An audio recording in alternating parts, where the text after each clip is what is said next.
One day, God, also called the Lord, as commonly referred to in the Old Testament, commanded Abraham to leave his homeland. His company journeyed to the land of Canaan and established a new tribe there. As recorded in the Old Testament, at age 75, Abraham obeyed that call and set out with his wife. After a long journey, Sarah and his nephew Lot reached the promised land of Canaan. At this place, they received the promise that the land was reserved for them and would belong to their descendants. However, by the time he arrived, the land of Canaan was already inhabited by many Canaanite tribes. These tribes appear in various chapters of the Old Testament. Among the most mentioned Canaanite tribes are the Hittites, Amorites, Hivites, Jebusites, Perizzites, and Girgashites. The Canaanite people comprised various ethnic groups, each with distinct culture and language. Most were agriculturalists, but they also engaged in trade and other economic activities. Moreover, the Canaanites were well known for their religious practices, notably polytheism. The biblical account does not specify an exact time when he arrived in Canaan. However, many believe this event occurred around the beginning of the 2nd millennium BC. His relationship with the Canaanites was very complex and often tense. In some places, the Canaanites are described as very hospitable, warmly welcoming him and his family. In other passages, they are portrayed as hostile and opposed to him. Despite facing many hardships, he and his family eventually settled in Canaan. At age 99, Abram made a covenant with God, and his name was changed to Abraham. Abraham died at age 175, and his tomb is in the cave of Machpelah near Hebron, in the present-day West Bank. Abraham had 2 sons, Isaac and Ishmael. Isaac is considered the father of the Jewish people, while Ishmael is the ancestor of the Arabs. These 2 sons share the same father but different mothers. Isaac was born to Sarah and Ishmael to Hagar. Though his wife was barren, Isaac at age 60 was granted a son. The child was named Jacob, and later God renamed him Israel. Jacob's 12 sons were the starting generation of the lineage of Israel. In other words, the descendants of those 12 sons gradually formed the 12 tribes of Israel. The Old Testament recounts that under the leadership of Joseph, one of Jacob's 12 sons, the Israelites entered Egypt. At first, they lived peacefully in Egypt due to Joseph's high position in the court. But when the Egyptian government changed, their fate also turned. The explosive growth of the Israelite population caused the new Pharaoh to fear. The Israelites endured a period of brutal oppression in Egypt. They always believed themselves to be God's chosen and blessed people. Nevertheless, they were enslaved by the polytheistic, idol-worshipping Egyptians, forced into deadly labor in Pharaoh's cities. He who claimed to be a god, and that plight continued until God sent a deliverer, Moses. According to the Old Testament, the Lord commanded Moses to go to Pharaoh and bring the Israelites out of Egypt. The Israelites set out from Ramses to Sukkoth, with about 600,000 men on foot, besides women and children. They had stayed in the land of Egypt for 430 years. The Old Testament also records Moses giving the 10 Commandments to the Israelites. The first commandment of the 10 Commandments laid the foundation for Jewish faith. There is only one God, monotheism. That divine command shaped Jewish culture. Therefore, with the 10 Commandments and other revelations given to Moses, the Ark of the Covenant became a priceless treasure. It was the sacred symbol of the Jewish people. When conquering Canaan, the Israelites under Joshua, Moses' successor, carried the Ark of the Covenant, their most sacred relic. Their war was aimed at idolatrous tribes with the unifying slogan, "Hear, O Israel, the Lord our God, the Lord is one." Under Joshua, the Israelites fought for generations against the idolatrous factions in Canaan, partly due to tribal divisions. Lacking a centralized state, they rallied under the guidance of religious judges whenever war broke out. They earnestly begged for a king, and Samuel anointed Saul, inaugurating a monarchy with many victories. But it was David of Judah who truly established the first dynasty. Though not a descendant of Saul, David founded the Israelite dynasty, bringing power to unprecedented heights. He conquered Jerusalem and made it the capital. King David engaged in many conflicts with other tribes, especially the Philistines. The Philistines came from the Aegean region, possibly from the island of Crete, and settled in Canaan around 1175 BCE. They occupied the strategic coastal region of Canaan, stretching from Gaza in the south to Tel Qasil, near modern-day Tel Aviv. This was particularly fertile land, located on an important international trade route. Their 5 main urban centers were Gaza, Ashdod, Ashkelon, Ekron, and Gath, located along the southern coast of Canaan. In the most famous battle, David faced the Philistine giant Goliath, the classic long-running conflict between the two peoples. He achieved success not only militarily, but also diplomatically. Under David, the territories controlled by Israel expanded from the Sinai Peninsula in the south to the Euphrates River in the north. One of David's greatest ambitions was to build a great temple to house the Ark of the Covenant. Before that, the Ark was often carried on shoulders or hidden in remote places. However, that task was reserved for his son Solomon. Solomon built a magnificent temple in Jerusalem, where the Ark of the Covenant was placed. After centuries of wandering, warfare, and chaos, the Israelites finally achieved peace, prosperity, and security. They would never attain that again. The peace and security under David and Solomon would never be regained. Instead, the kingdom first suffered internal division, then was crushed by enemies. When Solomon died, his son Rehoboam succeeded the throne. Nevertheless, Rehoboam's reign faced strong resistance, especially when he rejected Jeroboam's and the people's request to reduce taxes. That very act caused the United Kingdom to split into two, the northern kingdom of Israel and the southern kingdom of Judah, around 931 BCE. The 10 northern tribes acclaimed Jeroboam as king, while only the 2 tribes of Judah and Benjamin, along with the Levites, remained under Rehoboam. The division ushered in a period of political instability and strife, with both kingdoms experiencing varying levels of prosperity and hardship. This separation marked the birth of 2 independent political entities, the Northern Kingdom. The Northern Kingdom established its capital at Samaria, while the Southern Kingdom kept Jerusalem as its capital. In 722 BCE, Samaria was invaded by the Assyrian Empire. That invasion caused the 10 tribes of the Northern Kingdom of Israel to vanish from history. Most of them were exiled and assimilated, losing their identity in foreign lands. Since then, they have been known as the 10 lost tribes of Israel. The southern kingdom of Judah, under the Davidic dynasty, lasted longer, until 587 BCE. King Nebuchadnezzar of Babylon invaded Jerusalem, overthrowing the kingdom of Judah. Jerusalem was razed, and more importantly, the temple built by Solomon was destroyed. Most Jews were enslaved and exiled to Babylon. This exile period lasted half a century, until the Persians conquered Babylon. King Cyrus the Great of Persia issued a decree in 538 BCE. Thus, the exiled Jews were able to return to Jerusalem and rebuild their sacred temple. They were granted autonomous status within the Achaemenid Persian Empire. The goal of this strategy was to maintain the loyalty of new citizens by respecting their cultural customs and beliefs. This was the first time in history that a people returned to their ancestral homeland. The recovery process after the return lasted 70 years, culminating in 458 BCE with the rise of Ezra. The priest Ezra, along with his assistant Nehemiah, undertook the rebuilding of Solomon's temple, which had lain in ruins for 150 years. This event ushered in a historical period that Jews called the Second Temple period.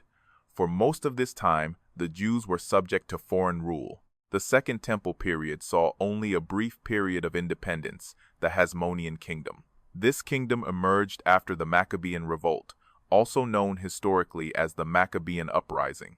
In 167 BCE, the Jews revolted against the Seleucid Empire and the forced Hellenization under King Antiochus IV. Antiochus imposed foreign customs and beliefs, even forbidding traditional Jewish practices. The desecration of the temple sparked a wave of strong opposition among the people. The spark of the revolt came when the priest Mattathias refused to offer a sacrifice to pagan gods. He killed a fellow Jew who had performed that sacrifice, along with a Seleucid official. That defiant act ignited an open rebellion led by Mattathias and his sons, known as the Maccabees. It was not merely a revolt. It succeeded and liberated Jerusalem from foreign occupation, albeit briefly. In 164 BCE, the festival of Hanukkah was celebrated for the first time in the Jerusalem temple after it was purified of all pagan images and symbols. The Jews consider this a festival of purity.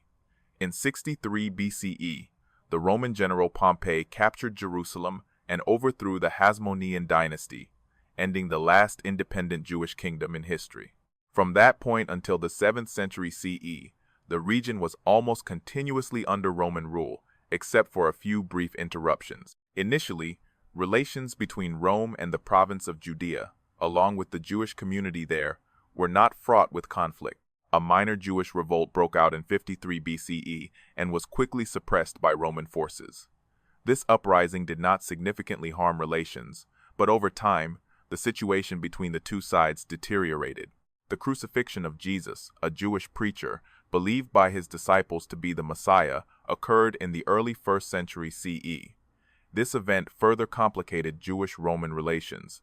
The incident itself was just part of the overall Roman response to challenges they perceived as threatening their power. However, it also had particularly severe consequences for the Jewish community after Jesus' crucifixion. There was tension among the Jewish leadership, who always wanted to maintain peace with Rome. The number of followers of Jesus, mostly Jews at the time, began to grow rapidly. These internal conflicts further complicated the social landscape of Judea under Roman rule. In 66 CE, the Jews launched a major revolt, which quickly turned into the First Jewish-Roman War. Although the Roman army had overwhelming military and technological superiority, the province of Judea was far from the empire's center, creating logistical difficulties. Therefore, the battles between the Romans and the Jews lasted for 7 years. In the summer of 70 CE, Emperor Titus entered Jerusalem after a long siege, destroyed the city walls, and leveled the entire city once again. The Second Temple was also completely burned down. Most of the Jews in the city were slaughtered. The remaining 97,000 were captured, enslaved, and taken to Rome. According to the historian Josephus, about 30,000 of them were settled in Carthage. Those who escaped scattered throughout the eastern Mediterranean and Mesopotamia. History repeated itself.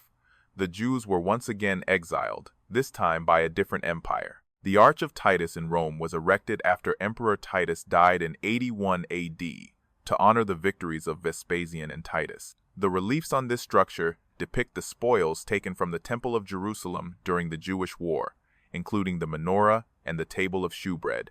In 1949, Israel chose the menorah as its national symbol, inspired by the image on the Arch of Titus. Shortly after the fall of Jerusalem in 70 AD, the Romans established a colony on the ruins of the city, Aelia Capitolina. The First Jewish-Roman War ended completely in 73 AD. Rome's slave policy caused a sharp decline in the Jewish population of the region. However, a significant number of Jews continued to live in Jerusalem and the surrounding areas. But in 132 AD, a new revolt called the Bar Kokhba revolt erupted, completely changing the situation. At that time, a large temple dedicated to Jupiter stood on the site of the old temple, and the city was almost turned into a Roman military garrison. The Roman historian Cassius Dio described the scene after the revolt. 50 strategic outposts and 985 of their famous villages were leveled. 580,000 men perished in various raids and battles. The number of deaths from famine, disease, and fire could not be determined. As a result, almost all of Judea became desolate. The Bar Kokhba revolt had devastating consequences for the Jews. The Romans captured Jewish prisoners of war and sold them into slavery. Jews were forbidden from entering Jerusalem, except on certain religious holidays. After the Jewish-Roman conflicts, Emperor Hadrian renamed the province of Judea to Syria Palestina. This name derived from the Philistines, the historical enemies of the people of Israel, to weaken the Jewish connection to the land. Additionally, as a result of the wars, from Judea, the number of Jews voluntarily leaving soared. Jewish prisoners and their children who had been sold into slavery were later freed and integrated into local communities. In 638 AD, when the Muslim army conquered Palestine, it was estimated that about 150,000 Jews lived there. Nevertheless, they were still not allowed to set foot in Jerusalem. After capturing the city, Caliph Omar abolished that ban, 500 years later, Jews were once again free to settle in Jerusalem, although there were occasional restrictions that did not significantly affect their freedom. However, high agricultural taxes prompted many Jews to leave the countryside for the cities, and then to leave the country. By the end of the 11th century, the Jewish population in Palestine had sharply declined. In 1099, the Crusaders captured Jerusalem, ushering in a period of increased violence and persecution of Jews during the Crusades. Jewish communities in Europe, especially along the Rhine and Danube rivers, suffered brutal attacks. The fear from this violence spread even to Jewish communities in the Middle East. In Haifa, Jews and Muslims allied against the Crusaders, but when the city fell, they faced a horrific massacre. The Crusaders massacred anyone they encountered, regardless of age or religion. Even Jewish and Muslim women and children were not spared. In Jerusalem as well, Jews and Muslims fought side by side. A synagogue was destroyed by the Crusaders. After the fall of Jerusalem, the surviving Jews all faced death. The Jews were scattered around the world due to forced conversion, ransom, migration, or exile over thousands of years. The Jews who migrated to Germany and northeastern France are called Ashkenazi. The group in Spain and Portugal is called Sephardic. The communities in Egypt, Iraq, and Yemen are called Mizrahi, and those in Central Asia and the Caucasus are Bukhara. Notably, during the 17th and 18th centuries, many Ashkenazi Jews from Europe crossed the ocean to settle in the Americas. During the Middle Ages, massacres targeting Jews in Europe occurred continuously, and their fate was often influenced by political upheavals. The Renaissance recognized the great contributions of Jewish scholars in spreading ancient knowledge to the growing intellectual communities of Europe. However, the Enlightenment era also brought negative aspects in the form of new types of anti-Semitism, pushing Jews into an ambiguous situation across the continent. Under the Ottoman Empire, which controlled Jerusalem from 1516, Jews achieved a certain prosperity and influence in trade. They were even appointed to high positions such as Sanjak Bey, a governor position usually reserved for Muslims. Notably, Sultan Bayezid II welcomed the Sephardic Jews expelled from Spain and Portugal after the Alhambra Decree of 1492. The Ottoman authorities allowed these Jews to settle in the empire's prosperous cities, especially in Istanbul, Salonika, Jerusalem, and many other places. These communities not only thrived but also contributed significantly to the cultural and social fabric of the Ottoman Empire. They were an integral part of the empire's diverse population. Even David Ben-Gurion, the founder of Israel, and Yitzhak Ben-Zvi, the longest-serving president of the country, studied at Istanbul University. However, they had to pay the jizya tax, a tax specifically for non-Muslims, and endured many other restrictions. In 1860, Jewish journalist Theodor Herzl urged Jews to leave Europe to escape anti-Semitism and avoid cultural assimilation. He advocated for a Jewish homeland in Palestine and published Der Judenstaat, outlining his vision of a Jewish state. This quickly made him a prominent figure in the global Jewish community. Herzl convened the First Zionist Congress in Basel in 1897 and sought to garner support for a Jewish state. He approached leaders such as German Emperor Wilhelm II and Ottoman Sultan Abdul Hamid II, but was unsuccessful. By the early 20th century, the movement continued to grow, especially after the Balfour Declaration of 1917. This declaration expressed support for the establishment of a Jewish homeland in Palestine, which was then an Ottoman territory with a minority Jewish community. However, Arthur James Balfour, associated with the Balfour Declaration, is often remembered for his anti-Semitic views. In 1905, he supported the Aliens Act to restrict the immigration of Russian Jews into Britain, considering them undesirable. Balfour's support for a Jewish homeland in Palestine partly stemmed from a desire to remove Jews from British society. He considered Zionism. He saw it as a tool to reduce the historical instability caused by the presence of Jews in Western civilization, an existence that he believed Europe could neither fully eliminate nor assimilate. After World War I, the collapse of the Ottoman Empire brought Palestine under British administration. This was within the framework of the League of Nations Mandate. This period, known as the British Mandate period, witnessed a wave of Jewish immigration to the land. At the same time, conflicts between Jews, Arabs, and the British authorities increased. The Arab Revolt of 1936 to 1939, aimed against British rule and Jewish immigration, led to the 1939 White Paper issued by Britain. This document proposed a plan for establishing a joint state for both Arabs and Jews. During the revolt, British forces killed over 2,000 Arabs in battle, executed 108 people, and attributed 961 deaths to gang and terrorist activities. According to Palestinian historian Walid Khalidi's analysis, Arabs suffered approximately 19,792 casualties. After the Arab Revolt, many attacks by Jewish paramilitary groups occurred, with Irgun being one of the most active organizations. Irgun carried out 60 attacks targeting Palestinian and British targets. This organization was labeled a terrorist group by sources including the New York Times and prominent figures like Winston Churchill. Irgun's activities included attacks on British police stations, assassinations, bombings of transport and infrastructure, as well as direct attacks on British military forces. Along with administrative targets, the notable event was the 1946 King David Hotel bombing, killing 91 people, 28 of whom were British citizens. In 1947, a series of attacks caused heavy. However, the Holocaust tragedy during World War II made Zionism even more urgent in establishing a sovereign Jewish state. The Nazi regime murdered 6 million Jews, generating a wave of international sympathy and support for the Jewish cause. In 1947, the United Nations approved a plan to partition Palestine into separate Jewish and Arab states. Although the Arabs rejected the plan in 1948, Israel declared independence. That very declaration sparked the war with neighboring Arab states, known as the War of Independence or the Arab-Israeli War, over the following decades. Israel was drawn into a spiral of conflict with its neighbors.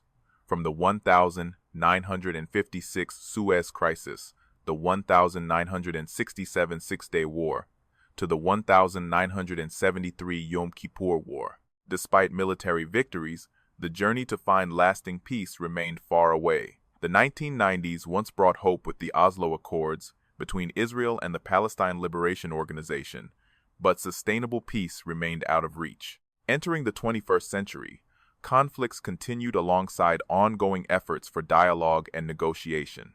The Israeli-Palestinian conflict remained a major challenge, mainly due to the occupation and expansion of settlements in the West Bank.